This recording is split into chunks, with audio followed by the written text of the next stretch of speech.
And also Gaudiya Vaishnava says, this Paratattva,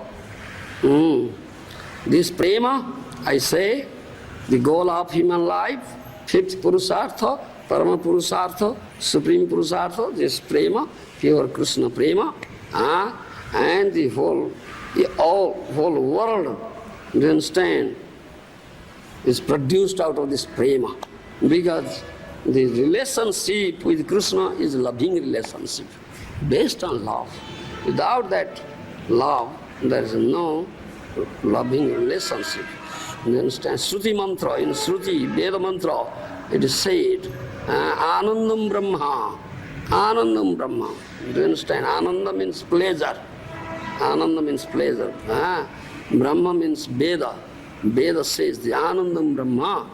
Or that Ananda is that pleasure is derived through pure love. Do you understand?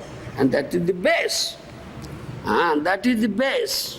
And this is the relationship of loving relationship. Relationship of Bhakta and Bhagavan.